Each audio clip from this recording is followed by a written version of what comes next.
যেখানেই হচ্ছে ওরা আছে। তো যদি আমরা এটাকে, এই বিলটাকে প্রত্যাহার না করাতে পারি, তাহলে আগামী দিনে আরো অন্যান্য আইন চাপিয়ে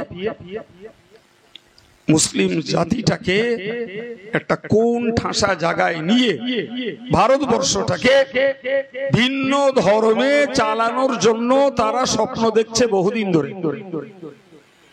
শুধু এই জাতটাকে জব্দ করতে পারলেই হয়। তো ভারতবর্ষের 30 কোটি মানুষকে জব্দ করা বললেই তার হয় না।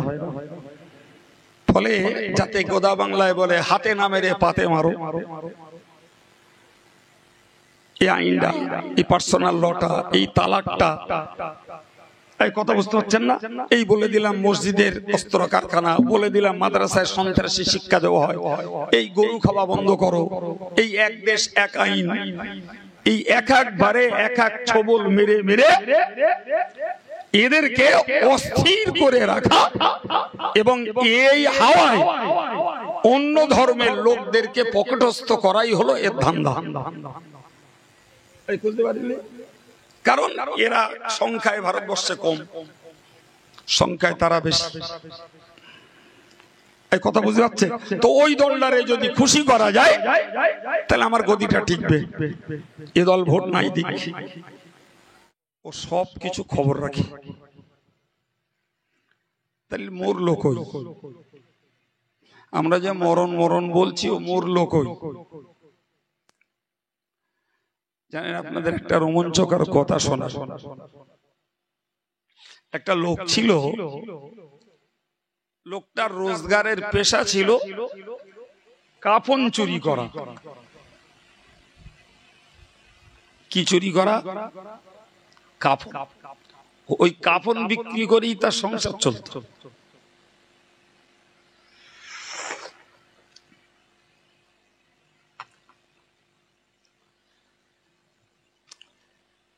কাফন বিক্রি করে তার সংসার চলত।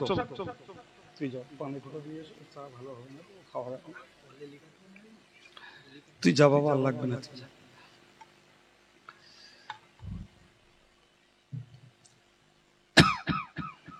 কি বলেছি বাবু? ফলে লোকটা 2-10টা গ্রামের একটা এরিয়া দখল করা ছিল। 2-5খানা 2-10খানা গ্রামের লোকজন মারা গেলে একটা খবর পাওয়া যায়, যেখানেই লোক মরুক ও বেটা তার জানাজায় আছে, জানাজায়ও থাকবে, আর কোথায় কবরস্থ হচ্ছে ওটাও দেখবে। ও রাতের বেলা যে কাফনটা খুলে আনবে। কথা বোঝা গেল? এখন সেই এলাকার একজন ভদ্র মহিলা মারা গেছে। ও বেটা যথারীতি খবর পেয়ে গেছে, জানাজাও পড়েছে, রাতের বেলা গেছে সেই মহিলার কাফন চুরি করতে। কবর খুঁড়ে যেই হাত ঢুকিয়েছে, ওর হাতটা ধরে ফেলেছে। হাত যখন ধরে নিয়েছে, তো যত দুঃসাহসী লোক হোক, এমনটা কোনোদিন হয়নি, আজকে হলো, ভয় একটু লাগা স্বাভাবিক। তো বেটা ওর সাধ্য অনুযায়ী হাত ছাড়াবার চেষ্টা করেছে, পারিনি। আর ওদিকে শুনছে সেই মহিলা বলছে, বলে ভাই তোমার কি বিবেক, তুমি দুপুরে আমার জানাজা পড়লে আর এখন আমার কাফন চুরি করতে এসছো। সুবহানাল্লাহ। এর গা তখন পাথর হয়ে গেছে, এ তো মরে গেছে, তা আমি ওর জানাজা পড়লাম, ও কেমনে বুঝলো? এটাই তার কাছে খুব টেনশনের কারণ হয়ে দাঁড়িয়েছে। ওই একটা কথা বলছে, ভাই তোমার বিবেকটা কি, তুমি দুপুরে আমার জানাজা পড়লে আর এখন আমার কাফন চুরি করতে এসছো।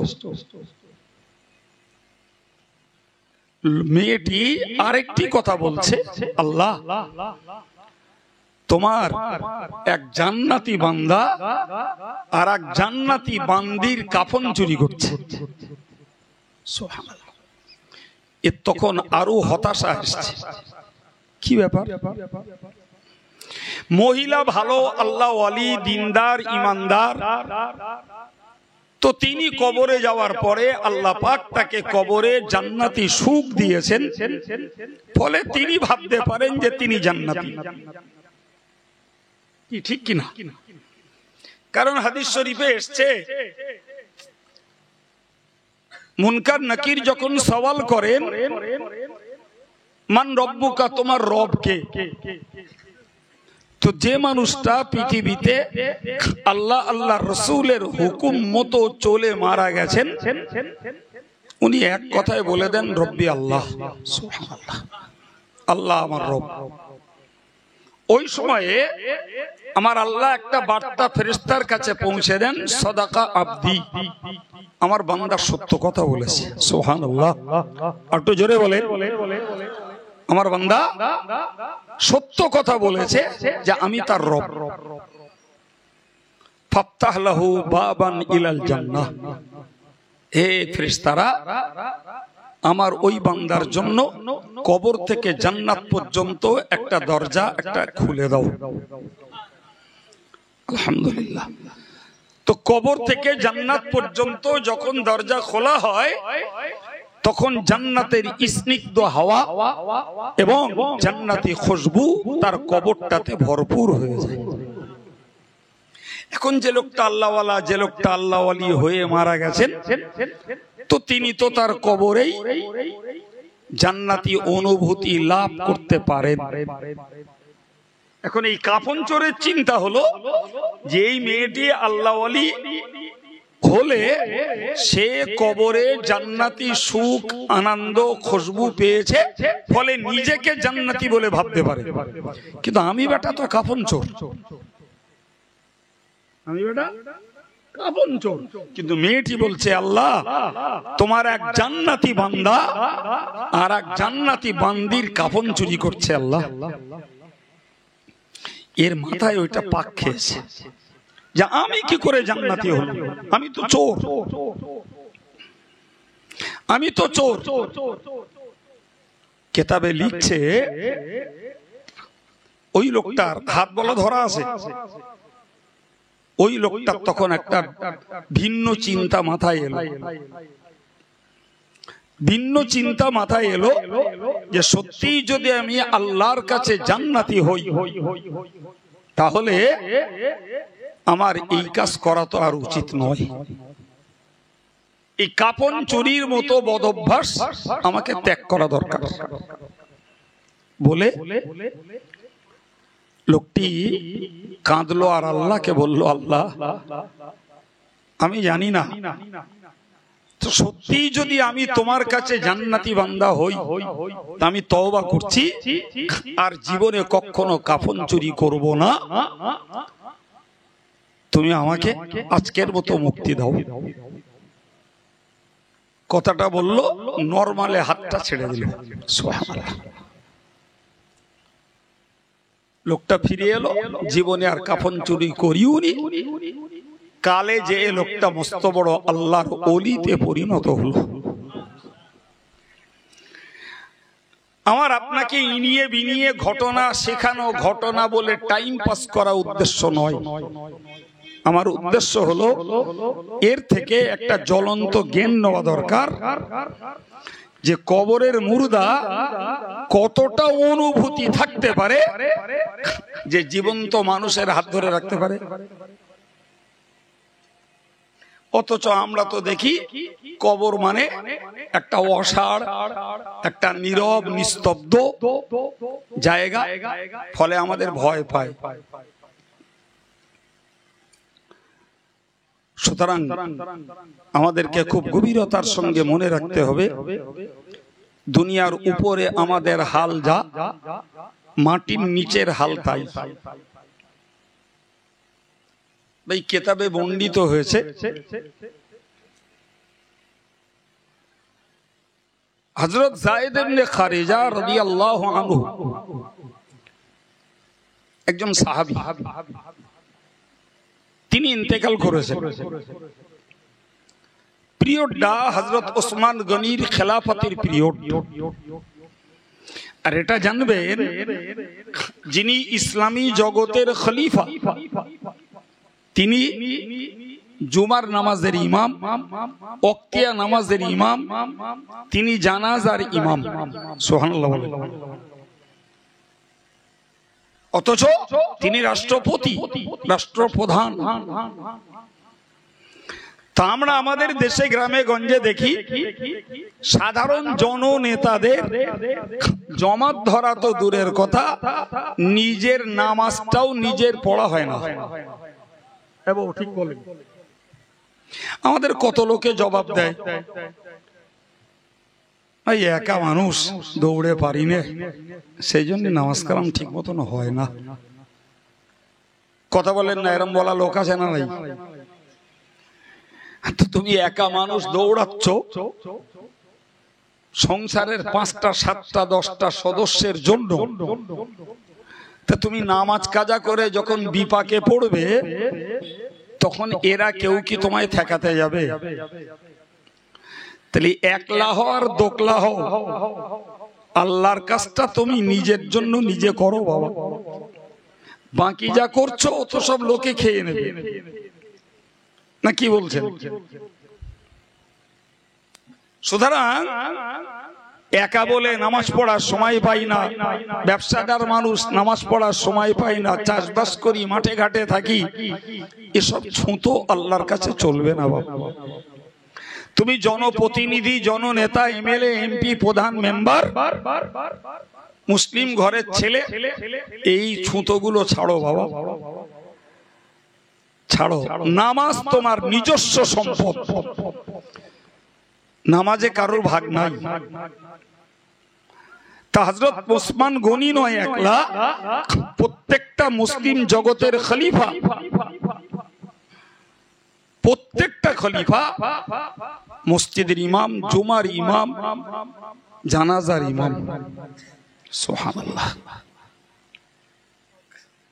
কখনো যদি খলিফা দেশের বাইরে যেতেন, ইসলামের সুন্নত নিয়ম হলো সেখানে একজন প্রতিনিধি রেখে যেতে হবে। খলিফার অবর্তমানে সেই প্রতিনিধি রাষ্ট্র এবং ধর্ম দুটিরই নেতৃত্ব তিনি দেবেন।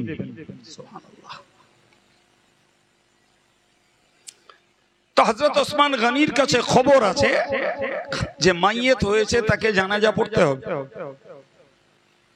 লাশ ময়দানে চলে গেছে, হযরত ওসমান গনির আসতে একটু দেরি। ইত্যবসরে ওই ময়দানে নবী পাকের একজন সাহাবী হযরত নোমান ইবনে বাশির রাদিয়াল্লাহু আনহু, তিনি ওই ময়দানে নফল নামাজ পড়তে দাঁড়িয়েছে। তার চিন্তা হলো এরকমটা যে সেই তো সময়টা বেকার যাচ্ছে, 2-4 রাকাত নফল নামাজ পড়ি, কিছু সওয়াব কামাই হবে। সুবহানাল্লাহ। অ্যাকচুয়াল এটাই প্রকৃত পক্ষে প্রত্যেকটা মানুষের ধান্দা হওয়া উচিত। এই কথা বুঝতে পারেননি?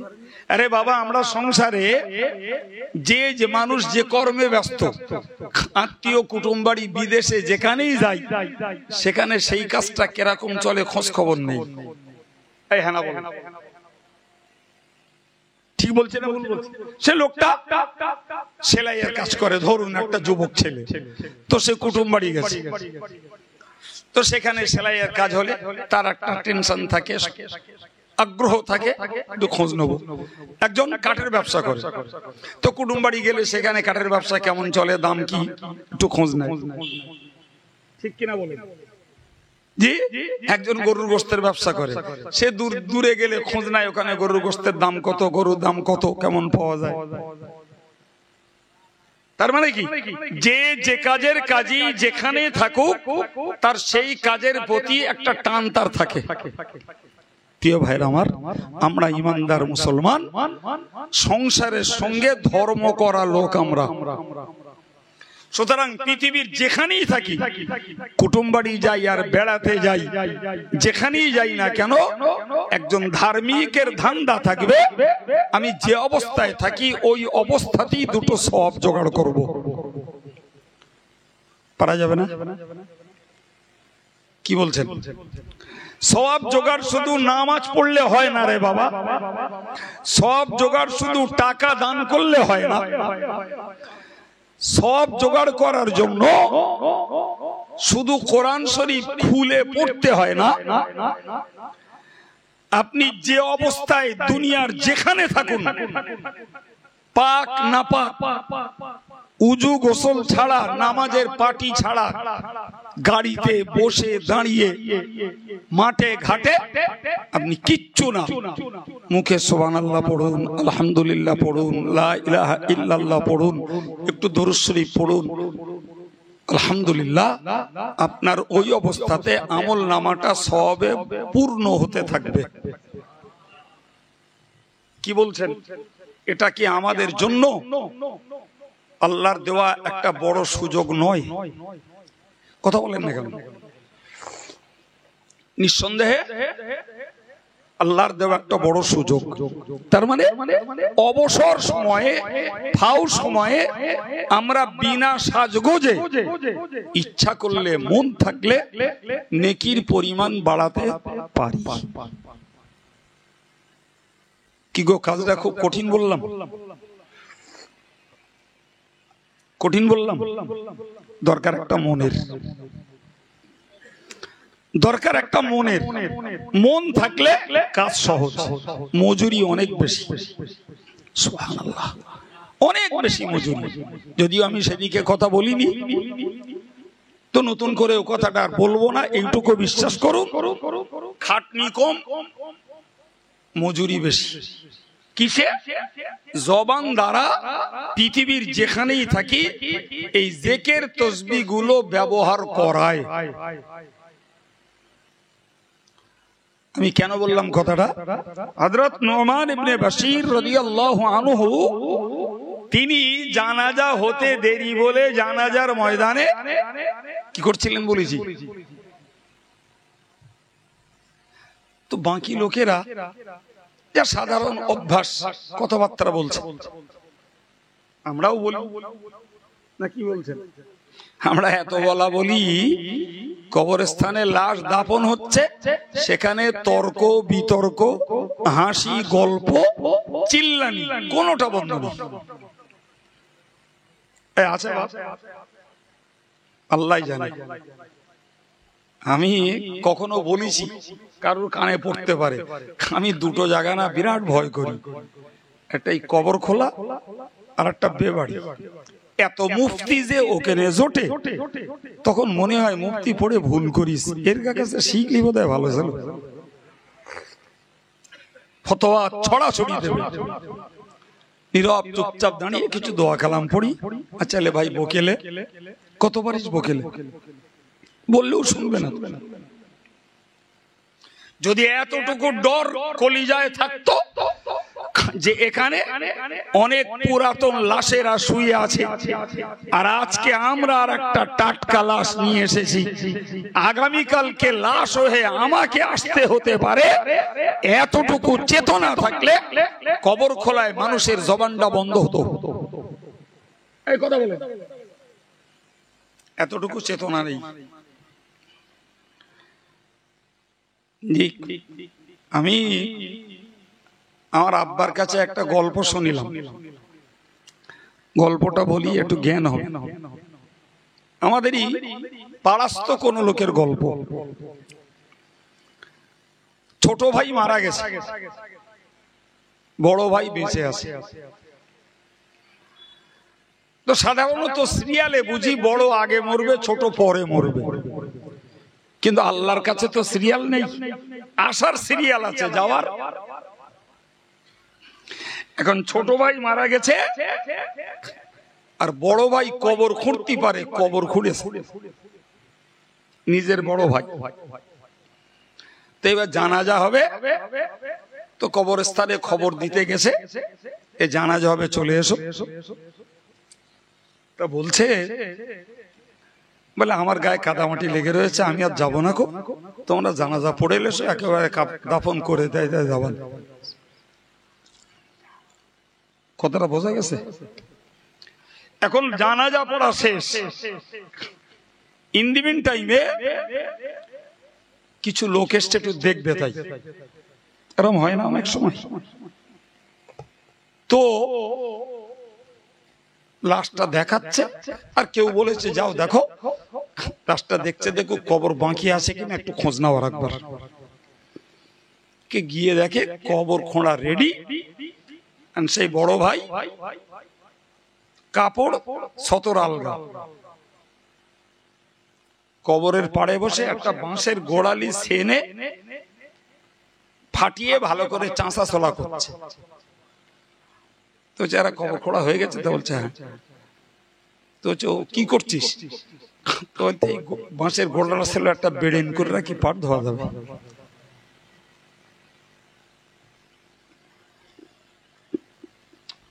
কিছু বুঝলেন বাপ? ছোট ভাইয়ের বুকে মাটি দিচ্ছে, নিজে কবর খুঁড়ে, আর সেই কবরের পাড়ে বসে বাঁশ ফাটিয়ে চাঁচতেছে, বেড়েন করবে, তাই তাও বড় ভাই। এই যদি হয় মানসিকতা, আব্দুল কাইয়ুম কেন আর বিরাট বিরাট দামি দামি কোম্পানির বক্তা কেন, জি, আর কাবার ইমাম কেন কাদ দে ওয়াজ দে, ওই রকম লোকের হেদায়েতের বাণী শোনাবে বাপ? আল্লাহু আকবার। তো নোমান ইবনে বাশির রাদিয়াল্লাহু আনহু নামাজ পড়ছেন, কিছু লোকে গল্প গুজব করছে, খালি ময়দান, লাশ দূরে। আশ্চর্য ব্যাপার, হাদিসের কিতাবে লেখা হয়েছে, ওই কবরের মুর্দা সবাইকে লক্ষ্য করে বলছে, আসসালামু আলাইকুম ইয়া আইয়ুহান নাস উনসুতু, বলে আপনাদের প্রতি আল্লাহর শান্তি বর্ষিত হোক, আপনারা চুপ করুন। দেখছেন না একজন লোক নামাজ পড়ছে, আপনারা কেন কথা বলছেন? সুবহানাল্লাহ বাড়ি গে না, সুর ঝাঁকলি তাই জ্ঞান নেন, সুরের পিছনে পড়েন না। এই কথাগুলো বললো কে? মুর্দা, কাফনে ঢাকা। গোটা মজলিসটা, গোটা জানাজার ময়দানটা ঠান্ডা হয়ে গেল, নীরব নিস্তব্ধ, যা কখনো শুনি। সম্মানিত ভাইরা, মুরব্বীরা, প্রিয় ছেলেরা, মনে রাখুন, এই ঘটনা থেকে তিনটি জ্ঞান লাভ হয়। নাম্বার ওয়ান, মুর্দা দেখতে পায়, তা না হলে ওই ব্যক্তি নামাজ পড়ছে, তিনি কেমনে দেখলেন? নাম্বার টু, মুর্দা শুনতে পায়, এই মানুষগুলো গল্প করছে, তিনি কেন গল্প করতে মানা করবেন? নাম্বার থ্রি, মুর্দা কথা বলতে পারে, এদেরকে সালাম দিয়েছেন এবং কথা বলতে নিষেধ করেছেন।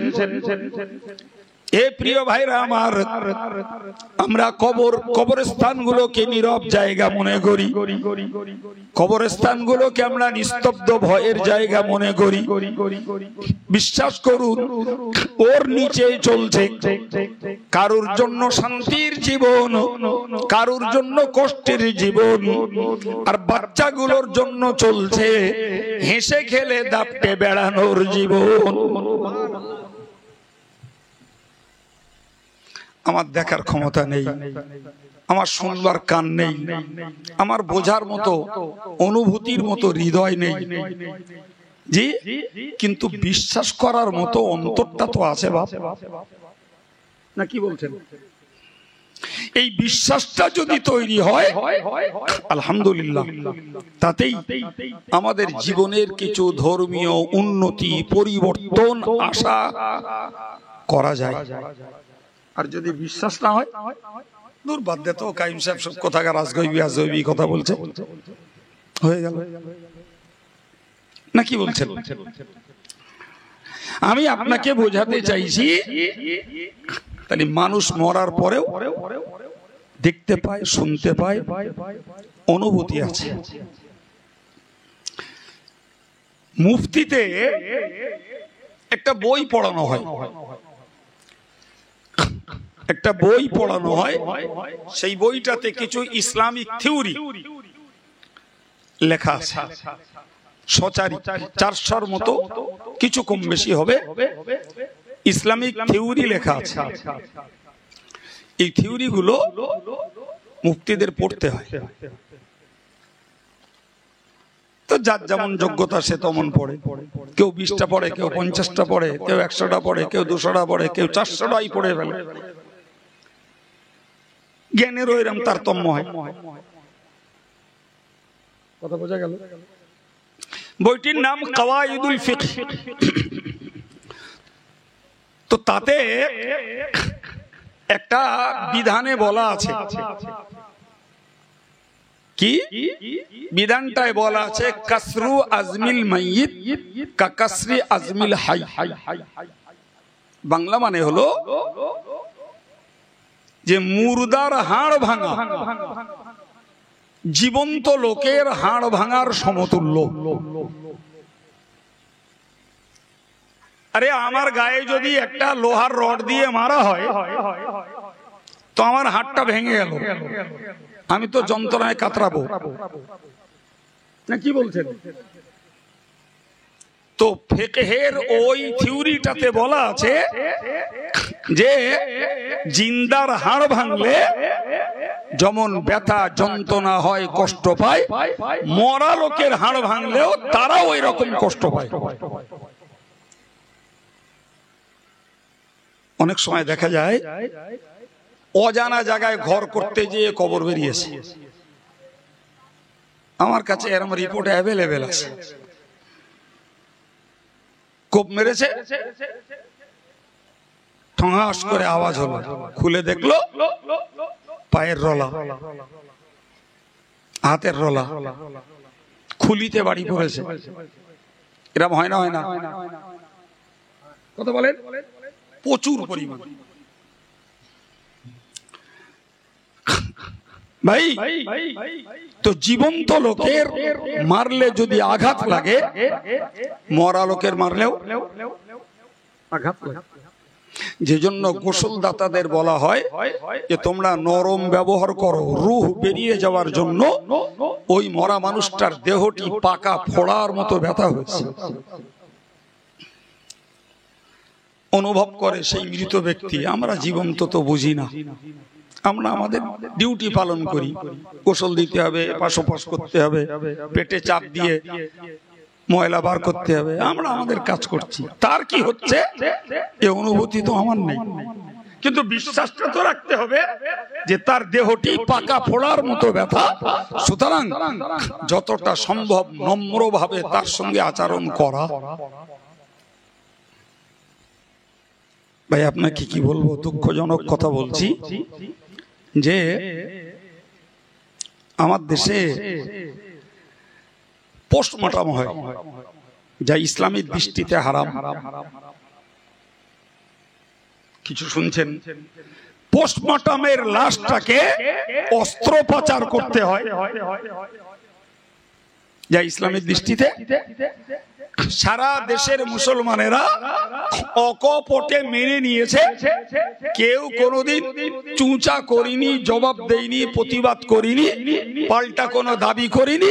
বাস ওটাই সরকারি একটা আইনে পরিণত হয়েছে। অ্যাক্সিডেন্টলি, দুর্ঘটনায় যারা মারা যাবে তাদের কি করতে হবে? এই পোস্টমর্টম মাইয়েতের জন্য কতটা যন্ত্রণা, কতটা কষ্ট, তা এই থিওরি থেকে বুঝতে পারা যায়। কিন্তু আমার দেশের আইন হয়েছে, কান্নাকাটি করি, আবেদন নিবেদন করি, এমএলএ এমপির সই স্বাক্ষর জোগাড় করে দাবি করি, তাও রক্ষা হয় না। কি প্রিয় ভাইরা আমার, এটা আমার দেশের, আমাদের মুর্দাদের জন্য একটা অভিশাপ, কিচ্ছু করার নেই। আমি বললি বলবে পাগল হয়ে গেল, এর সিটির দোষ হয়েছে, সারা দেশে চলছে আর এ এখন উল্টো কথা বলছে। ভাই, মৃত মানুষের প্রতি অস্ত্রোপচার চলে না। অনেক সময় আমার কাছে মশলা জিজ্ঞেস করে, অনেক মানুষের হার্ট বাইপাস সার্জারি করে প্রেস পেকার বসানো হয়, অনেক রোগী আছে, তো মরার পরে দাম অনেক করে। যাদের যেমন টাকা, মিনিমাম 60 থেকে 70 হাজার টাকা মিনিমাম দাম, উপরে আরো বেশি দামের আছে। তো চিন্তা করে ওইটা যদি কেটে বার করে নেওয়া যেত তাহলে অনেকটা টাকা বেঁচে যেত। আমার কাছে 2-1 লোকে এই ফতোয়া জিজ্ঞেস করেছে। আমি খবরদার, খবরদার, কিছু টাকার জন্য মাইয়েতকে এই কষ্ট দিতে পারেন না। তা করেনি যদিও। প্রিয় ভাইরা আমার, আমি আপনাকে বোঝাতে চাইছি, তাহলে মৃত ব্যক্তির গায়ে আঘাত করলে, জীবন্ত ব্যক্তির আঘাত করলে, হাড় ভাঙলে যেমন ব্যথা যন্ত্রণা পায়, মরা লোকটাও ওই রকমটা পায়। সম্মানিত ভাইরা আমার, ফলে আমাদেরকে বারবার একটা কথা মনে রাখতে হবে, এই জীবন্তের অনুভূতি যা, মরার পরেও তাই। এমনটা যেন মনে না হয় মরে যাব, পচে যাব, মাটিতে মিশে যাব। এই জাতীয় চিন্তা চেতনা ছিল কাফেরদের। তারা বলতো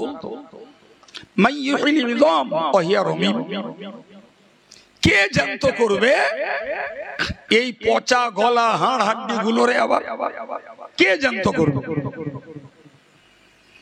আমার আল্লাহ নবীর কাছে কোরআন পাঠিয়ে দিয়ে বললেন, কুল, হে নবী তুমি ওদের বলো, ইহয়িহাল্লাযী আনশাহা আউওয়ালা মাররা, ওই আল্লাহ জ্যান্ত করবেন যিনি তোমাকে প্রথমবারে বিনা নমুনায় তোমাকে সৃষ্টি করেছেন। আরে বাবা, আমাদের আদি পিতা আদমকে সৃষ্টির সময় মানুষের কোন নমুনা আল্লাহর কাছে ছিল? স্যাম্পল কিচ্ছু ছিল না।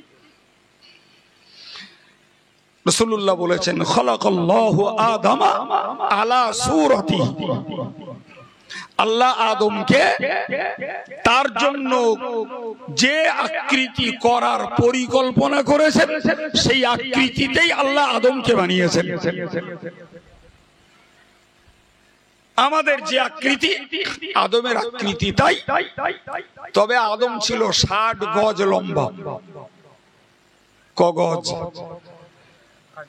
খাটো হতে হতে আজকে আমরা এই জায়গায় এসে পৌঁছেছি।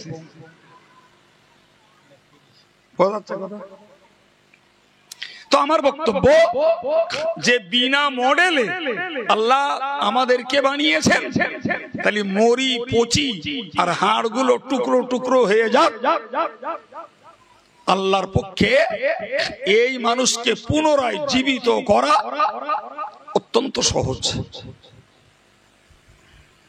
আমাদের সিস্টেম কি বলুন তো? আমাদের সিস্টেম হলো, যে কাজটা একবার করি পরের বারে প্রথমবারের তুলনায় নরমাল হয়ে যায়।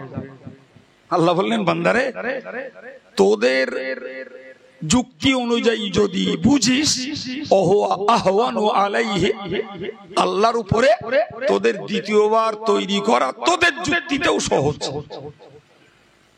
ঠিক না ভুল?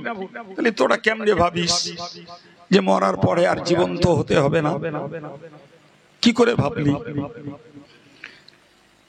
সিস্টেমটা তো এরকম, পানি মেশিনে দিলে বরফ হয়, বরফের চাংটাকে মেশিন থেকে বার করে বাইরে রাখলে তাপে আর বাতাসে চাংটা গলে আবার পানি হয়। তো ওই পানিটা আবার মেশিনে দিলে আবার বরফ হবে না? সিস্টেম ভুল হচ্ছে? হ্যাঁ বলেন না? আমরা সারা জীবন কবরে মুর্দা মাটি দিয়ে এলাম আর বললাম মিনহা খলাকনাকুম। আমার আল্লাহর বক্তব্য আমরা পড়লাম। আল্লাহ বললেন মিনহা খলাকনাকুম, এই মাটি থেকেই আমি বান্দা তোকে সৃষ্টি করেছিলাম। ও ফিহা নুঈদুকুম, এই মাটিতেই তোকে আবার ফিরিয়ে দিলাম। ও মিনহা নুখরিজুকুম তারাতান উখরা, আবার তোকে পুনরায় এই মাটি থেকেই তুলব। অবিশ্বাসের কি আছে? অযুক্তির কি আছে? পানি, তরল পানি যদি মেশিনে দিলে বরফ হয়, আর মেশিন থেকে বার করলে গলে যদি পানি হয়, আবার দিলে আবার বরফ হবে। মাটি দ্বারা মানুষ উৎপাদিত হয়েছে, তুই মরে যাবি বান্দা, আবার যে কোনো প্রক্রিয়ায় তোর মাটিতে মিশতে হবে। কবরটাই শুধু না বাপ, যদি বাঘে খায় সে মল ত্যাগ করবে, পায়খানা করবে, আবার মাটিতে যাবে। তুই সাগরে ডুববি, মাছে খাবে, সে সবদি মরবে, সেও মাটিতে যেয়ে ঠেকবে। কেউ আগুনে পুড়বে, ছাই হয়ে যাবে, সে ছাই উঠতে পুড়তে সেও মাটিতে যেয়ে মিশবে। তাহলে যে কোনো মূল্যে ঘুরিয়ে ফিরিয়ে মানুষকে বলেন না মাটিতে যাওয়া লাগবে। আল্লাহ বললেন ওই মাটিতে রেখে তোরে তুলব। তুই অবিশ্বাস কেমনে করিস? অবিশ্বাস কেমনে করিস? সম্মানিত ভাইরা আমার, কোরআন শরীফের ছোট্ট একটা কথা আপনাদেরকে শোনাচ্ছি, খুব খেয়াল করে বুঝুন। ভাই, আল্লাহর একজন নবী ছিলেন, যে নবীর নাম হলো হযরত উযাইর আলাইহিস সালাম। এই উযাইর নবীরা দুই ভাই, যমজ, একই দিনে জন্ম।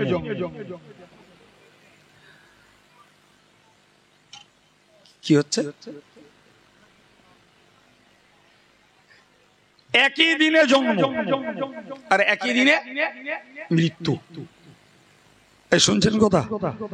একই দিনে জন্ম, একই দিনে মৃত্যু। একজনের বয়স 140 বছর, আর একজনের বয়স শুধু 40 বছর।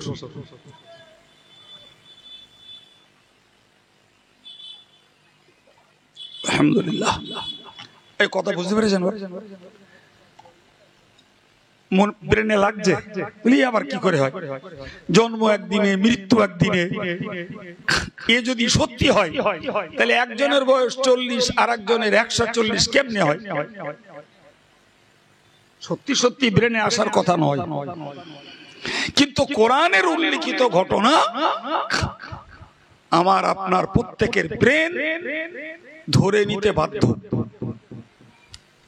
হযরত উযাইর আলাইহিস সালাম তিনি গাধার পিঠে চড়ে যাচ্ছিলেন। যেতে যেতে একটা শহর অতিক্রম করছেন, যে শহরটার নাম ইনতাকিয়া। যাওয়ার সময় দেখছেন শহরটা খোদার গজবে একদম লন্ডভন্ড, পুরো বিচ্ছিন্ন শহর। মানুষ, পশু, ঘর বাড়ি যা ছিল সব তছনছ হয়ে গেছে, পুরোটা খোদার গজব। হযরত উযাইরের মনে চিন্তা এলো, আল্লাহ, এই ভগ্ন দশার শহরটাকে তুমি কেমনে আবার সুন্দর করে গুছিয়ে সাজিয়ে তুলবে? আল্লাহ, আল্লাহ, এই মুর্দাকে তুমি কেমনে জীবন্ত করবে? ওনার মনের কল্পনা যে এই শহর আল্লাহ কি করে সাজাবে, এত লন্ডভন্ড হয়ে গেছে। কোরআন শরীফের 3য় পারার 3য় রুকুতে এই ঘটনাকে আল্লাহ উল্লেখ করেছেন। সেখানে বলেছেন, আও কাল্লাযী মাররা আলা ক্বরিয়া ওয়া হিয়া খাবিয়াতুন আলা উরুশিহা। কি হয়েছে? কোরআন বলছে তিনি একটা গ্রামের উপর দিয়ে যাতায়াত করছিলেন। আর করতে যেয়ে দেখলেন গ্রামটার ছাদ নিচে আর ভিত উপরে। এবার কথা বোঝা গেছে? ছাদ কোথায়? কোরআন বলছে, আমি বলি না। ওহিয়া খাবিয়াতুন আলা উরুশিহা, ছাদ নিচে আর ভিত। তো হযরত উযাইর আলাইহিস সালাম এই পরিস্থিতি দেখে বললেন, আন্না ইউহি হাযিহিল্লাহু বা'দা মাউতিহা। আল্লাহ, এই মরা, এই ধ্বংস হওয়া শহরটাকে তুমি কেমনে আবার সাজাবে, কেমনে এটাকে জাগ্রত জিন্দা করবে? বাস কথা বলাও শেষ। ফাআমাতাহুল্লাহু মিয়াতা আম, আল্লাহ পাক তাকে 100 বছরের জন্য মেরে দিলেন। কত বছরের জন্য? 100 বছরের জন্য মেরে রাখলেন ওখানে। সুম্মা বাসা, 100 বছর পরে আল্লাহ তুললেন। সুবহানাল্লাহ বলেন না? একটু মন খুলে বলেন। কত বছর পরে? 100 বছর পরে আল্লাহ তুললেন। তুলে বললেন, কাম লাবিস্তা, এই উযাইর এখানে কতদিন ছিলে? তিনি বললেন, লাবিস্তু ইয়াওমান আও বা'দা ইয়াওম, ওই একদিন অথবা একদিনের কিছু কম। এটা ওনার মনে হয়েছে। কালকে অমুক সময় ঘুমিয়েলাম, আজকের এই আসরের সময় উঠেছি, তাও হয় একদিন পেরিয়ে এই বাকিটা বেশি হয়েছে, আর নাহলে একদিন এখনো পুরিনি।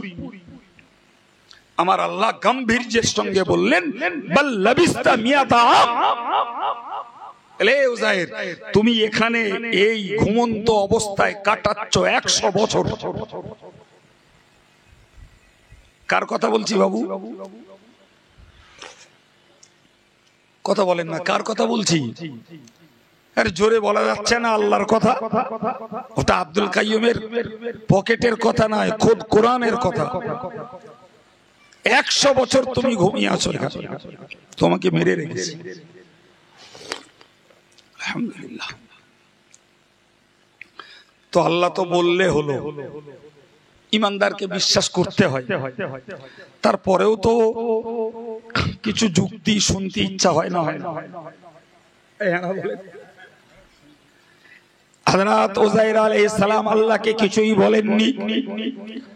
আমার আল্লাহ নিজে নিজেই তার পক্ষ থেকে উযাইরকে বোঝালেন, উযাইর তুমি বিশ্বাস যদিও করে নিয়েছো, কিন্তু বাস্তবটা তুমি দেখো। ফানদুরিলা তুআমিকা ওয়া শারাবিকা লাম ইয়াতাসান্না।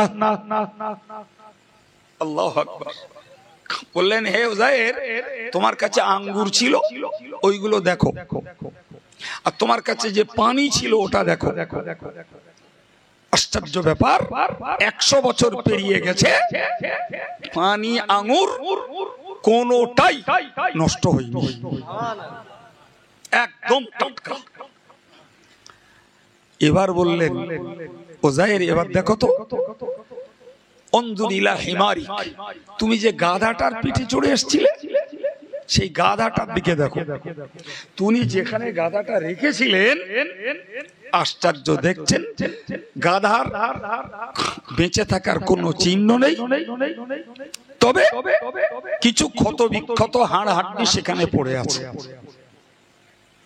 আচ্ছা ভাই বলেন তো, আঙ্গুর তাড়াতাড়ি পচে না গাধা মরে গিয়ে তাড়াতাড়ি পচে? সে আঙ্গুর টাটকা, আর গাধা মরে গেছে, চামড়া গোস্ত পচে গেছে, হাড়ও মাটিতে খেয়ে ফেলেছে। শুধু আল্লাহ দেখানোর জন্য চিহ্ন স্বরূপ কিছু কিছু হাড় রেখে দিয়েছে, আর বাকি অংশে সেখানে তরু তাজা ঘাস পাতা ভর্তি হয়ে গেছে। তো উযাইর একদম অবাক হয়ে গেলেন, এ কি ব্যাপার? গাধা মরেছে, পচেছে, হাড়গুলো মাটিতে খেয়েছে, এ তো সত্যি 1 ঘন্টার ব্যাপার না, 1 দিনের ব্যাপার না, 1 সপ্তাহের ব্যাপার না, 20, 50, 60, 70, 100 বছর পরে আমরা কবর খুলেও হাড় পাই না। নবী উযাইরের বিশ্বাস হলো যে তিনি ওখানে 100 বছর মরেছিলেন, আল্লাহর এ কথা বাস্তবে সত্য। আমার আল্লাহ বললেন অনজুর ইলা হিমারিকা ওয়ালিনাজআলাকা আয়াতাল লিন্নাস। ও যায়ের, তোমার এই ঘটনাকে আমি আল্লাহ গোটা পৃথিবীর মানুষের জন্য আমার কুদরতের নিদর্শন স্বরূপ আমি আল্লাহ শিখিয়ে দেব। তোমাকে নিদর্শন বানাবো, শিক্ষণীয় বানাবো। এই ঘটনা থেকে মানুষ শিক্ষা লাভ করবে বলে বললেন অনজুর ইলাল ইযাম কাইফা নুনশিজুহা। তো উনি দাঁড়িয়ে থাকলেন, সেখানে দাঁড়ানো। আল্লাহ বললেন ওই গাদার হাড় যা টুকরো টুকরো আছে ওইদিকে দেখো। তো ছিন্ন বিচ্ছিন্ন হাড়গুলো উনি দাঁড়িয়ে দেখছেন, ফটাফট একটা করে একটা কলে কলে লেগে যাচ্ছে। আল্লাহু আকবার। ওনার দাঁড়িয়ে থাকা অবস্থায় পুরো স্কেলিটা, কঙ্কালটা তৈরি হয়ে গেল। সুম্মা নাকসুহা লাহমা, আমি আল্লাহ ওই হাড়ের ওই বেড়ায় গোশত আর চামড়া ধরিয়ে দিলাম। দিব্যু হযরত ওজাইরের গাধা আবার তার জাতীয় ভাষায় ডাকতে ডাকতে খাড়া হয়ে গেল। বিশ্বাস করবেন না বলবেন কাইম সাহেব নাকে তেল মেরে কথা বলতেছে, এইসব আমার হয় নাকি? এই জন্য আগে দুবার শুনিয়েছি যে আমি আমার কথা শোনাচ্ছি না, খোদ কোরআন শরীফ থেকে শোনাচ্ছি। হ্যাঁ, যদি মনে করেন এই বিশ্বাস করি না, গেল ইমানটা শেষ হয়ে। জি, আপনি নিজেও যে কোনো বাংলা কোরআন পড়ে নেন, আপনিও পাবেন। আমি একলা পাবো কেন? আপনি আরবি না পড়তে পারেন, বাংলা পড়ুন, আপনিও পাবেন। হযরত উযাইর আলাইহিস সালাম যখন এই অভাবনীয় অভূতপূর্ব ঘটনা জীবনেও ঘটেনি, তাই তিনি দেখতে পেলেন, তিনি বললেন ক্বালা আলামু আন্নাল্লাহা আলা কুল্লি শাইইন কাদির। হে আল্লাহ, আমি জেনে নিয়েছি, বুঝে নিয়েছি তুমি সকল বিষয়ে অপ্রতিদ্বন্দ্বী ক্ষমতাবান। শিক্ষা কি? হে পৃথিবীর নাস্তিকের দল, হে পৃথিবীর ধর্ম হারার দল, হে পৃথিবীর আমল হারার দল, তুমি জগৎ মাঝে যত ধনী, যত সাধু, যত স্বচ্ছ, যত ভদ্র, যত রুচিশীল যাই তুমি হও না কেন, মরলে তুমি মাটিতে মিশবে। আমি আল্লাহ যথারীতি তোমাকে আবার একই রূপে তোমাকে আমি আল্লাহ তৈরি করব। বিশ্বাস হলে ধর্ম করা সহজ, বিশ্বাস না হলে ঠাট্টার রহস্য করে ইমানটা নষ্ট করাই সহজ। উনি ওই গাধার পিঠে চড়ে বাড়ি গেছেন। কথা বুঝে আসছে কি? কত বছর পরে? 100 বছর পরে তো কত লোক মরে গেছে। উনি 100 বছর পরে ওনার গ্রামে যেয়ে বললেন যে আমি ওজাইর।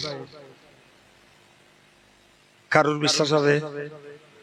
সে ওজাইর কবে অন্তর্হিত হয়ে গেছে তার আর খুঁজেও পাইনি।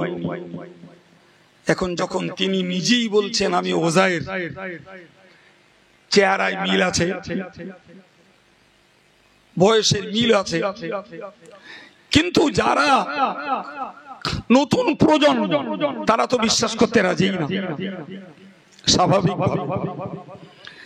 ওনার একটা বয়স্কা চাচিমা বেঁচে ছিলেন।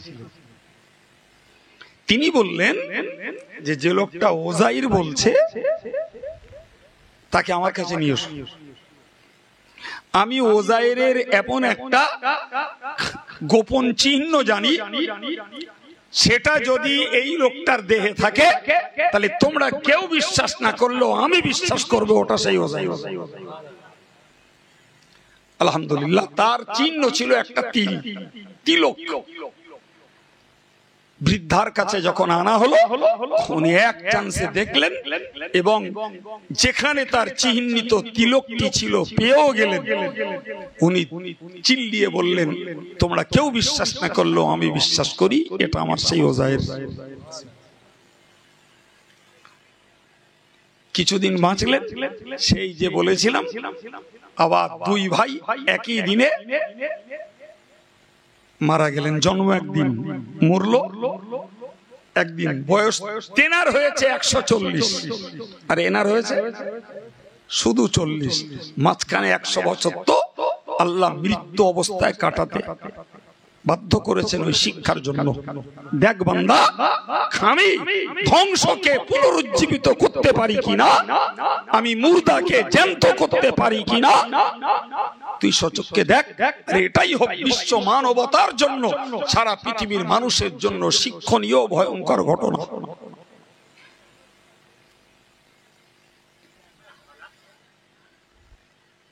যা লাগছে চলছে, ঠিক আছে। প্রিয় ভাই, আমার যুবক ছেলেরা, অজনসিহত কতই হয় আর কতই না শুনি।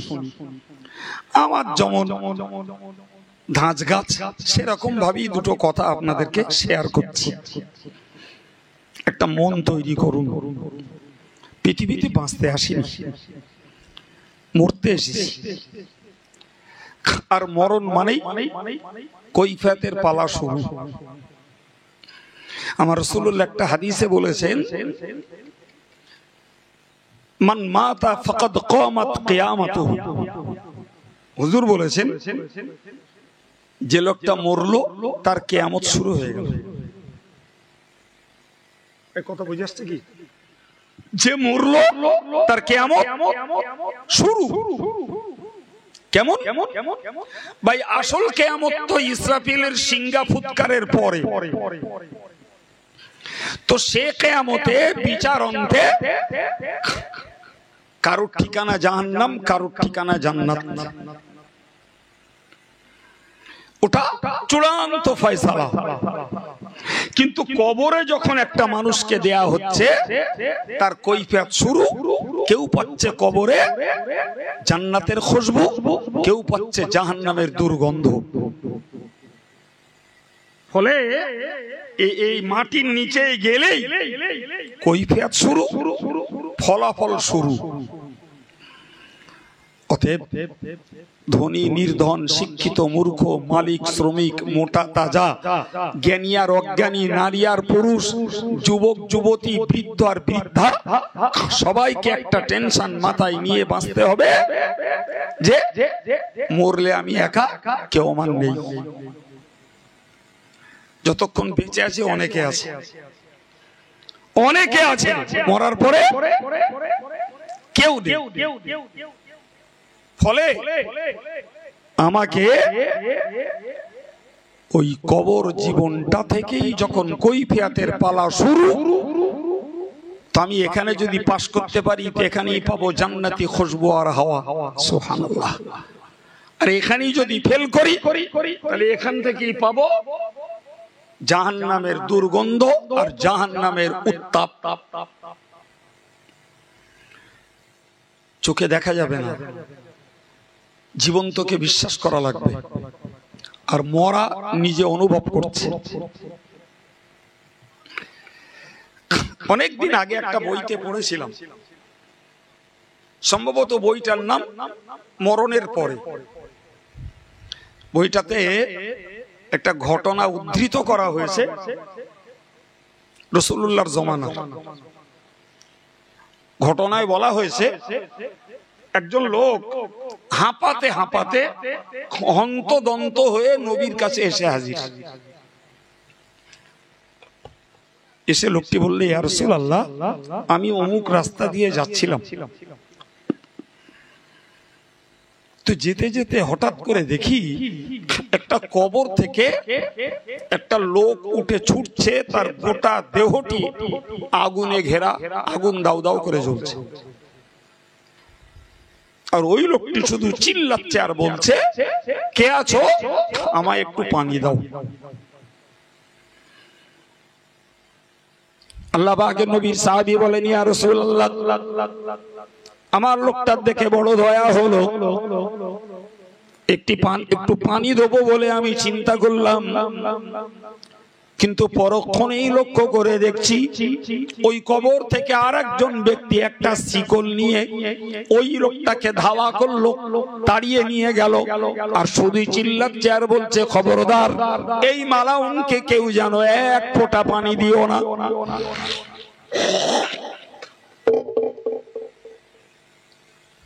পুরো 100 ডিগ্রি ব্যতিক্রম।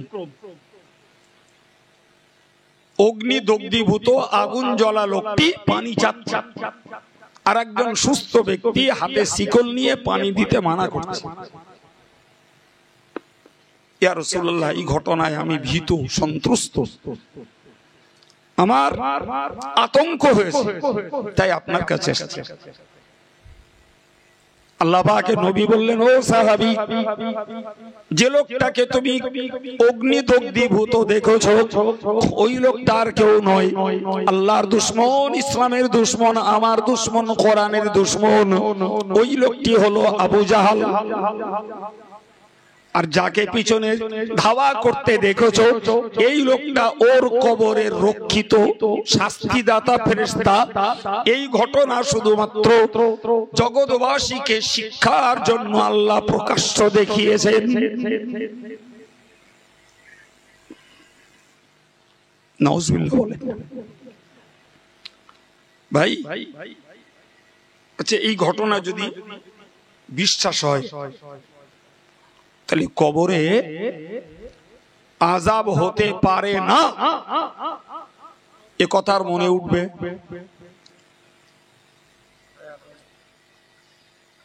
আমি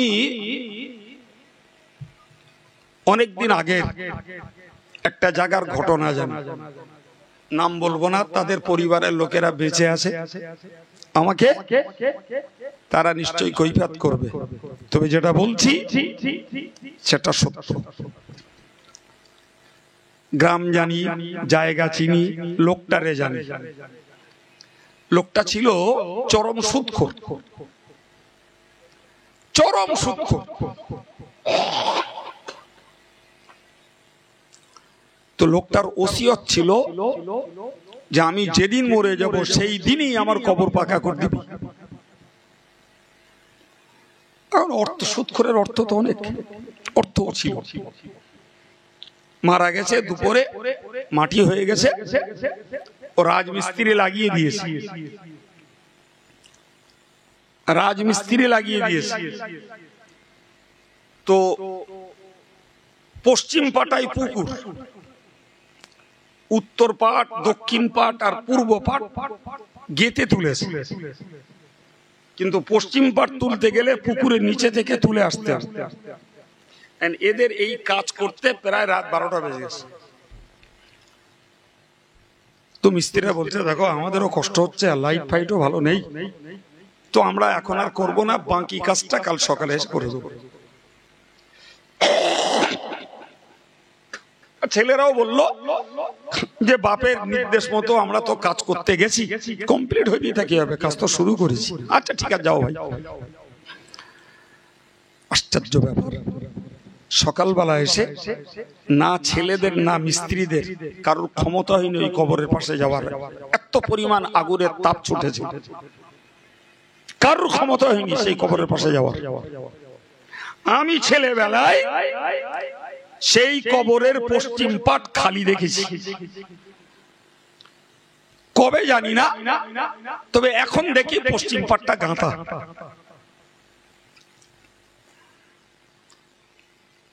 কি গো ভাই, সংসার, শিক্ষা, রাজনীতি, অর্থনীতি, হই হুল্লোড়, মাস্তানি, দাপটানি, মেরে খাওয়া, লোকের কেড়ে খাওয়া, গরিবের হক পাঁকি মারা, যাই পারো করো বাবা, মরতে তো হবে নাকি? হ্যাঁ, তো মরার পরে তোমার বন্ধুকে, কে তোমার বন্ধু? একটা কথা বলে আমার আলোচনা ছাড়ছি, এতক্ষণ বলার নিয়ত ছিল না, শরীর খুব খারাপ লাগছিল, তাই আপনাদের উপস্থিতি দেখে আর আপনাদের আগ্রহ দেখে আল্লাহ করাচ্ছেন, করছি। যাই হোক, শুনুন, হানাফি মাযহাবের একজন সুবিখ্যাত বিশ্বশ্রেষ্ঠ আলেমদের একজন, তিনি হলেন হযরত কামাল উদ্দিন ইবনুল হুমাম রাহমাতুল্লাহ আলাইহি। তো তিনি একদিকে হানাফি মাযহাবের একজন ব্যারিস্টার, সুবহানাল্লাহ। এই জন্যই বললাম, এই আমাদের দেশে ঘরে এখন দেখছেন না, এই ইউটিউব একদিকে ভালো আর একদিকে ফিতনা। গাল শুনে শুনে আমার কাছে জীবন একদম কান মাথা বদ্ধ হয়ে গেছে, ওই ইউটিউবের বরকতে। বুঝতে পারেননি? ওই ইউটিউবের বরকতে ওই বাংলাদেশের বক্তৃতা এখন চলে এলো, খানিকটা যুবক ছেলে লেগে গেল, মদ্দা ছেলে নামাজ পড়তেছে বুকে হাত বেঁধে। আবার কেউ ইমামের পিছনে ইমাম দল্লিন বলে থামলি, আমিন বলে চিল্লাচ্ছে। যদিও আমাদের এলাকাটা খোদার শকর অনেকটা ভালো, কিন্তু পশ্চিমবঙ্গের বহু জেলাতে এই ফিতনা ঢুকে পড়েছে, এমনকি হুগলিতে এই ফিতনা ব্যাপক। গতকালকে জলসায় ছিলাম যেখানে, হুগলিতে বিপুল ফিতনা। ওই ফিতনা করে করে তারা আলাদা মসজিদ করে নিয়েছে। এসব পিস টিভির বক্তা আর বাংলাদেশের বিভিন্ন মাদানীদের ফিতনা, এই করে করে শান্ত শান্ত পরিবেশে অশান্তির আগুন জ্বালাচ্ছে। এই কথা বুঝতে পারছেন? আর বলছে আমাদের নামাজ সহি নামাজ, আর হানাফিদের নামাজ জয়ীফ নামাজ। তাদের আদি কিছু দল আমাদের আশেপাশে আছে, আমি আর জায়গার নাম বলে তার কার রাগ বাড়াবো না। বসিরহাট হুজুর তাদের বিরুদ্ধে বাহাস করেছেন, ওদের বিরুদ্ধে বসিরহাট হুজুর 10খানা কিতাব লিখেছেন, সুবহানাল্লাহ। আমাদের বড় ঘাটতি হলো আমরা তো পড়ি না। যাই হোক, আমি যে কথাগুলো বলার জন্য এই বার্তা কথাগুলো বললাম তা হলো এই যে হানাফি মাযহাবের মানুষেরা আমরা যে নিয়মে নামাজ পড়ি, পুরুষগুলো নাভির নিচে হাত বাঁধি, মেয়েরা বুকে বাঁধে, আমরা ইমামের পিছনে কেরাত পড়ি না, আমরা ইমামের পিছনে আস্তে করে আমিন বলি, আমরা হাত ঝাড়া মারি না। হাত ঝাড়া মারা লোক দেখেন না? এই হ্যাঁ না বলেন, নজরে পড়ে না একটাও? জি। তো হযরত কামাল উদ্দিন ইবনুল হুমাম রাহমাতুল্লাহ আলাইহি তিনি হানাফি মাযহাবের সমস্ত নামাজের এবং অন্যান্য আমলগুলোকে হাদিস দ্বারা প্রমাণ করিয়ে একটি কিতাব লিখেছেন। কিতাবটির নাম হলো ফতহুল কাদির। বিশ্বাস করুন, এই মাইকে উঠে বক বক বক বক করা, 100টা বক্তা খুঁজলি একটার পক্ষেও সে কিতাব পড়া সম্ভব কিনা সন্দেহ আছে। কথা শুনতে পাচ্ছেন? এত হাই রাঙ্কের, এত উচ্চাঙ্গের, এত কঠিন। আমি বোঝাতে চাইছি তাহলে তিনি কত বড় দরজার আলেম, এই কথা বোঝা গেল। এবং তিনি মস্ত বড় আল্লাহর ওলি। তো উনি একটা সময় ইরাকে গেছেন, শাহ ইস্কান্দার রহমাতুল্লাহ আলাইহির ইরাকে গেছেন কোন কাজে। তো ওখানে শাহ ইস্কান্দার রহমাতুল্লাহ আলাইহি একজন মস্ত বড় আল্লাহর ওলি, তার মাজার আছে। তিনি চিন্তা করলেন যে এসছি যখন, তো মাজারটা একবার জিয়ারত করে যায় বলে উনি সেখানে জিয়ারত করতে গেছে। তো জিয়ারত মানে দেখা, তো কবরের কাছে গেছেন, দেখা হয়ে গেছে। তো চিন্তা করলেন শুধু জিয়ারত করে চলে যাব, একটু কোরআন শরীফ পড়ি, একটু কোরআন শরীফ পড়ি। তো তিনি কোরআন শরীফের সূরা হুদ তেলাওয়াত করতে শুরু করলেন। সূরা হুদ হাফেজ সাহেবরা, আলেম সাহেবরা জানেন, প্রায় কোরআন শরীফের এক পারার 4 ভাগে 3 ভাগ, তার মানে পৌনি 1 পারা, একেবারে কম না, বড় লম্বা। তো পড়তে পড়তে পড়তে পড়তে উনি শেষের দিকে গেছে। তখন আর অল্প কিছু পড়া শেষ হতে বাকি।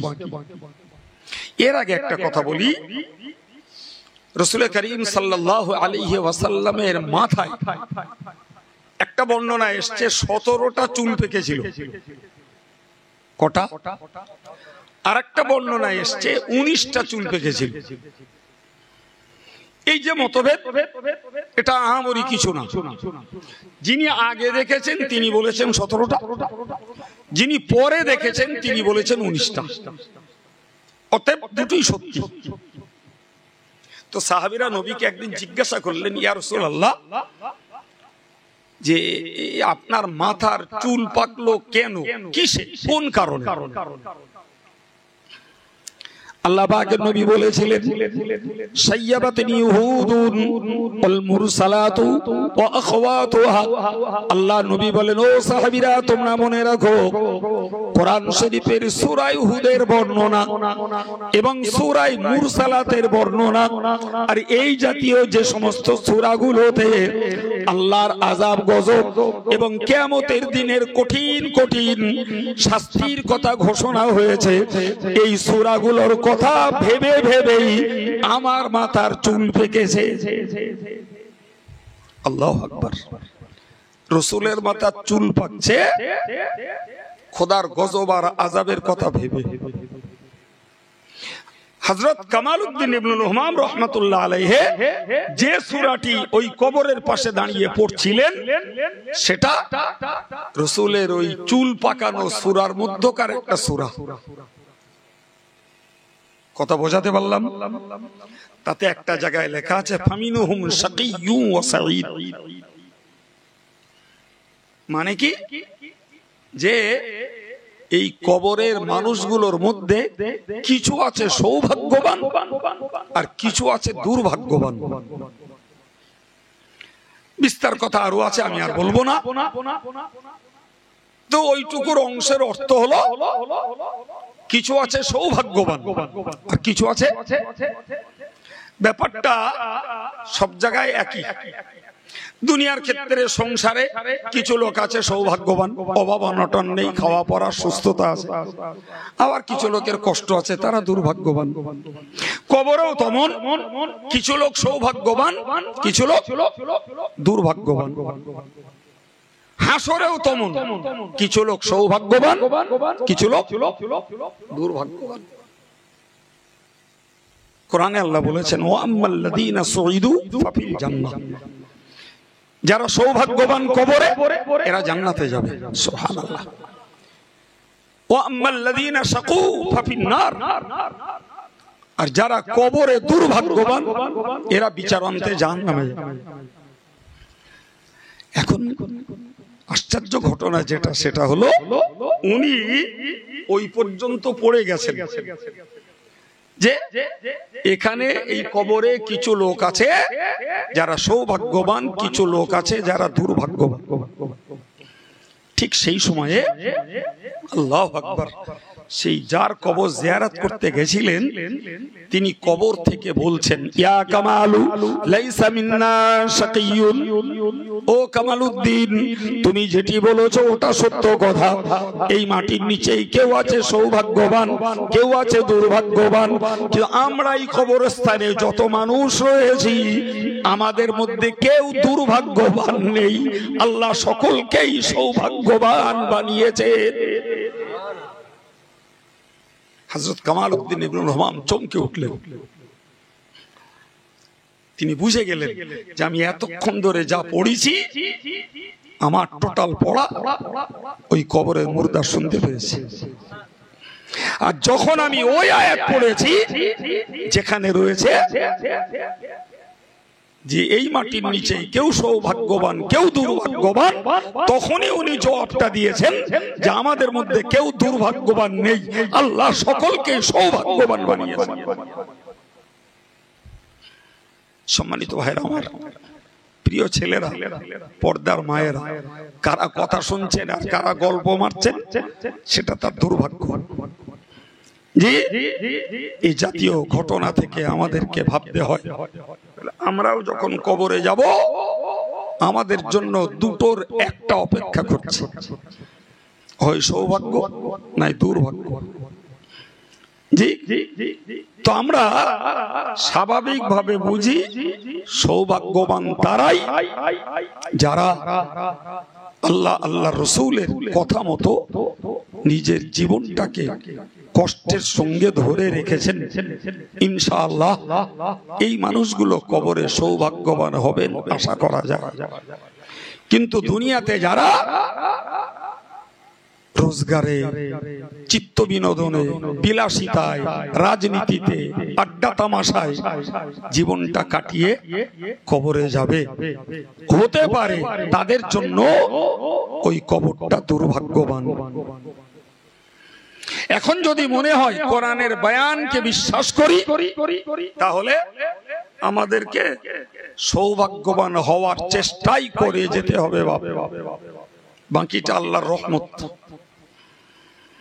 আর যদি নিজের ইচ্ছায় দুর্ভাগ্যবান হওয়ার রাস্তা ধরি, তাহলে নিঃসন্দেহে আমার জন্য অন্য কেউ দায়ী নয়, আমার জন্য আমি দায়ী।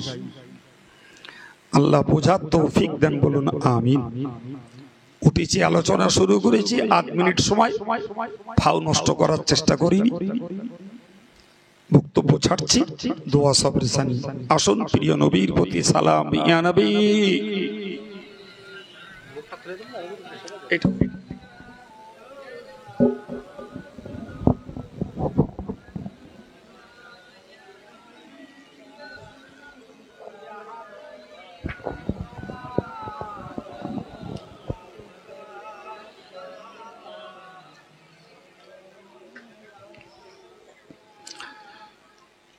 নবীদের সরদার সাজিয়া আসিলেন ধরায় নামিয়া, উম্মতের এতিম করিয়া শুইলেন মদিনা মুনাওয়ারা।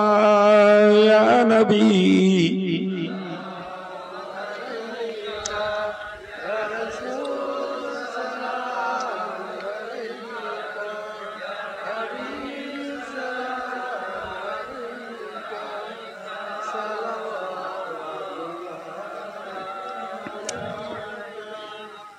আমরা যে নবীর দিওয়ানা, তিনি যে মোদের ঠিকানা। কবে যাব আবার মদিনা, পাঠালাম সালামের নজরানা। ইয়া নবী,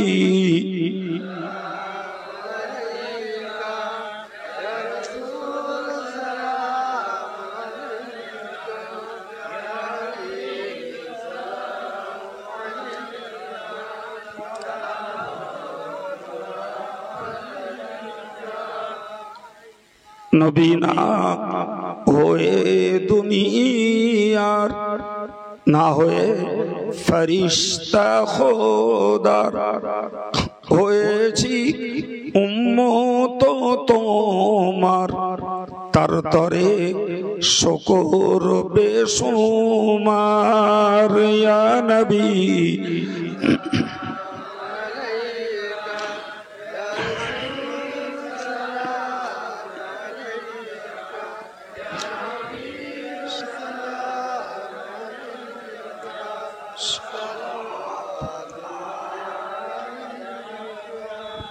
या रब्बी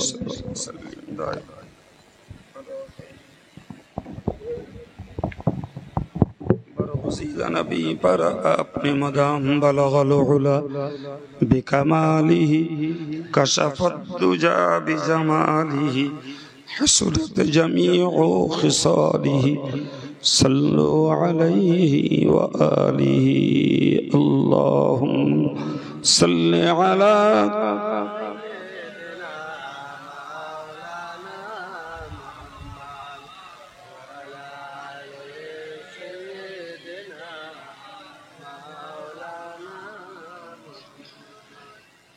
সম্মানিত ভাইরা, দুটো কথা বলছি। একটি কথা হল, আপনারা অনেকে আছেন যারা জামিয়া রহমানিয়াতে ওকেশনালি অনুষ্ঠান এলে কিছু দান ধন করে, বইকারাতেও করে, বিশেষ করে ইসালে সবের সময়, রমজান মাসে। এরপরেও আমি আপনাদেরকে একটা দাবি রাখব। দাবিটা হলো, আপনারা জামিয়ার একটা স্থায়ী সদস্য হন। নিচে 100 টাকা, উপরে যার যেমন আর্থিক সঙ্গতি, একটা পয়সা দিয়ে জামিয়ার একটা সদস্য হন। আপনি বছরে সেই টাকাটা পেমেন্ট করবেন। এরপরে আপনার যাকাত ফিতরা অন্য কিছু দিলেন, সেটা আপনার ব্যাপার। এখানে আমাদের কোনো এজেন্ট আছে কিনা আমি জানি না, তবে জহির বলে একটা ছেলে আছে, ওর কাছে জামিয়ার বিল থাকে, বিনা কমিশনেই ও কালেকশন করে এবং জামিয়াতে জমা দেয়। তো আমি আপনাদেরকে এইটুকু দাবি রাখবো, একটা সদস্য হন। ইসালে সবের আগে আপনি একটা চিঠি পাবেন, কি প্রস্তুতি মিটিংয়ের সময় দাওয়াত পাবেন। আপনি এজেন্টের কাছে পয়সা পেমেন্ট করলে জামিয়ার অ্যাকাউন্টে ঢুকে যাবে। আমরা সেই অনলাইন সিস্টেম চালু করেছি। ফলে এই ছেলেটি আছে, এর কাজ দিয়ে পারেন, কি আমার ড্রাইভার ইসমাইল আছে, ওর কাজ দিয়ে পারেন, কি আমাদের দিন ইসলাম আছে, ওর কাজ দিয়ে পারেন, যার কাজ দিয়ে পারেন আপনারা সদস্য। আমি সদস্য বই আছে, ফর্ম আছে, দরকার হলে এদের দিয়ে পাঠিয়ে দেবো। এটি একটি দাবি। 2 নম্বর একটা কথা বলছি, আপনারা জানেন এই মুহূর্তে আমাদের দেশে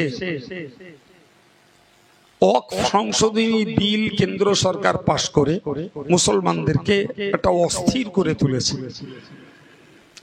সারা দেশের বিভিন্ন জায়গায় মিছিল চলছে, প্রতিবাদী সমাবেশ চলছে। আগামী 26 এপ্রিল মুসলিম পার্সোনাল ল বোর্ড, তার সঙ্গে জড়িয়ে আছে মাতিন সাহেব কনভেনর হিসাবে। ব্রিগেডের মাঠে এর একটা প্রতিবাদী সমাবেশের ডাক দেয়া হয়েছে। তারই প্রস্তুতি প্রচার কল্পে আগামীকাল অল ইন্ডিয়া সুন্নতুল জামাতের ডাকে গোপালপুর মোড়ের ফুটবল খেলার মাঠে একটি বৃহৎ সমাবেশের আহ্বান করা হয়েছে। এই 3-4 দিনের প্রোগ্রাম ফেসবুক, হোয়াটসঅ্যাপে, বিভিন্ন সোশ্যাল মিডিয়াতে প্রচার চলছে। আমাদের বক্তারা বিভিন্ন অজনসিহতে বলছে। তো আজকের মৌকা এসেছে আমার, আমি আপনাদের কাছে একান্তভাবে আবেদন রাখছি, আগামীকাল একটু আসুন। কাছাকাছি আছে, গাড়ি করে 4 চাকা করে পারুন, 2 চাকায় পারুন, যিনি যেভাবে পারুন একটু আসুন। 4 চাকা গেলে জামিয়াতে ঢুকিয়ে দেবেন। 3টায়, বেলা 3টা থেকে 6টা। এই বৃহৎ সমাবেশের রেকর্ড ডিআইবি, সিবিআই এরা দিল্লিতে পৌঁছে দেবে, কিন্তু এদেরকে চেপে দিলে ওরা খুশি। কোথায় এরা 30 কোটি, ওরা এক্সট্রা 90 কোটি। সুতরাং সংখ্যা অনেক বেশি। যাই হোক, দাওয়াত দিলাম, কষ্ট না মনে করে সুযোগ সময় থাকলে একটু যাবেন। দুরূদ শরীফ আল্লাহুম্মা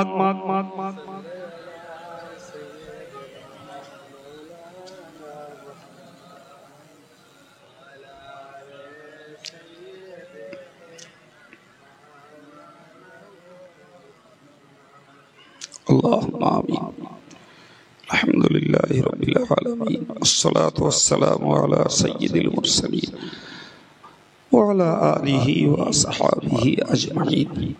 মেহেরবান আল্লাহ, আমাদের সকলের জীবনের সমূহ গুনাহকে মাফ করে দাও। আমাদের পরিবারের নারী পুরুষ যারা এই দোয়ায় শরীক নেই তাদেরকেও ক্ষমা করে দাও।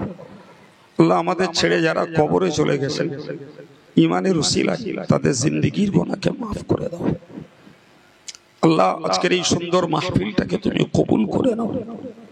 ওয়াজ নসিহত দোয়া দরুদ তাসবিহ তাহলিল নবীর দরবারে সালাম শরীফ মেহমানদারির ব্যবস্থাপনা নেকির আশায় যা কিছু করা হয়েছে ত্রুটি বিচ্যুতি মাফ করে তুমি কবুল করো আল্লাহ। খুশি হয়ে যে সওয়াব নসিব করো সর্বজ্ঞের রাসূল করিমের পাক রূহে এর সওয়াব বখশিশ করে হুজুরের আলা ওলাদ আজওয়াজ মুতাহহারাত সাহাবায়ে কেরাম তাবেঈন তাবা তাবেঈন পীরানে তরিকাত বুজুর্গানে দ্বীন হুজুরদের রূহে সওয়াব পৌঁছে দাও। দুনিয়ার সমস্ত ঈমানদার মুসলমানদের রূহে সওয়াব বখশিশ করে চার মাযহাবের ইমাম চার তরিকার ওলিয়া কামেল হুজুরদের রূহে সওয়াব পৌঁছে দাও। খাস করে ফুরফুরা শরীফের দাদা হুজুর কিবলা তার আল আওলাদ তার খলিফা হুজুরদের রূহে সওয়াব পৌঁছে দাও আল্লাহ। বসিরহাট আল্লামা হুজুর দরগাপুরি সাহেব হামিদি সাহেব সরসিনা পীর সাহেব কালিয়ানি সুফি সাহেব হাফেজ সাহেব হুজুর কিবলা তৎসহ আমার আব্বাজির রূহে সওয়াব বখশিশ করো আল্লাহ। আমাদের দেশের আরো যত আলেম ওলামা ইমাম মুয়াজ্জিন হাফেজ সাহেব হাজী সাহেব যারা দ্বীনের খিদমত করে কবরে গেছেন সকলের রূহে সওয়াব বখশিশ করো আল্লাহ। আমাদের সংগঠনের অনেক আলেম অনেক কর্মীরা বিদায় নিয়েছেন আল্লাহ, তাদের রূহে সওয়াব বখশিশ করো আল্লাহ। আমাদের প্রত্যেকের আব্বা মা দাদা দাদি নানা নানি ভাই বোন কারোর স্ত্রী কারোর স্বামী কারোর বা বাচ্চা যারা কবরস্থ আল্লাহ তুমি মেহেরবান তাদেরকে ডেকে নিয়ে কষ্ট দিও না মাওলা আল্লাহ। তাদের জিন্দেগির কোনো গুনাহ ধরা থাকলে তুমি মাফ করে দাও আল্লাহ।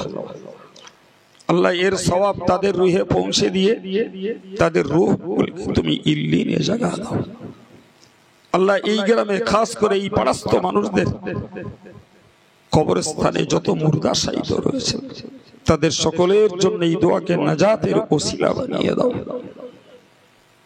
আল্লাহ। যারা পয়সা দিয়ে শ্রম দিয়ে সময় দিয়ে মজলিসে শ্রোতা সেজে আল্লাহ আজকের এই মাহফিলটাকে সুন্দর করে তুলেছেন সকলের প্রতি খুশি হও। সকলের মুর্দাদেরকে আল্লাহ তুমি মাফ করে দিয়ে তাদেরকে খুশি করে দাও আল্লাহ। আল্লাহ আমাদের যতদিন বাঁচাও মরতে আমাদেরও হবে, মৌতের পূর্বে তওবা করার তৌফিক দান করো। গোনা থাকতে আমাদের মৌত দিও না আল্লাহ, গোনা থাকতে মৌত দিও না আল্লাহ, গোনা থাকতে মৌত দিও না। যতদিন বাঁচিয়ে রাখো খাঁটি সুন্নতুল জামাতের আকীদার উপরে কায়েম রেখে দিয়ে তোমার রাসূলের সন্তোষজনক আমল করে মরার তৌফিক দিও। বিপদ দিলে ধৈর্য দাও, রোগ দিলে শেফা দাও, হালাল রোজগারে বরকত দাও। আমাদের পরিবারের ছেলে মেয়ে সকলকে দিনদার ইমানদার শরীয়তধারী নামাজি মুসল্লি হওয়ার তৌফিক তুমি নসিব আল্লাহ। সারা বিশ্ব জুড়ে মুসলমানদের শত্রুতা চলছে আল্লাহ তুমি হেফাজত করো। আমার দেশের মসজিদ মাদ্রাসাকে রক্ষা করো। দাড়ি টুপি মুসলমানের মান ইজ্জত ঘরে বাইরে আলো আধারে তুমি হেফাজত করো আল্লাহ। মুসলমানের বাপ দাদাদের দানকৃত অক্ষের সম্পত্তিকে আল্লাহ তুমি হেফাজত করে দাও আল্লাহ। আমরা প্রতিবাদ করি, আন্দোলন করি, মিটিং করি, মিছিল করি, এগুলো দেশের নিয়ম আল্লাহ। তোমার রহমত না হওয়া পর্যন্ত ওই অপশক্তি শান্ত হবে না, মুসলমানরা তাদের সম্পদ রক্ষা করতে পারবে না আল্লাহ। তুমি মেহেরবানি করে এর জিম্মাদারি গ্রহণ করো আল্লাহ।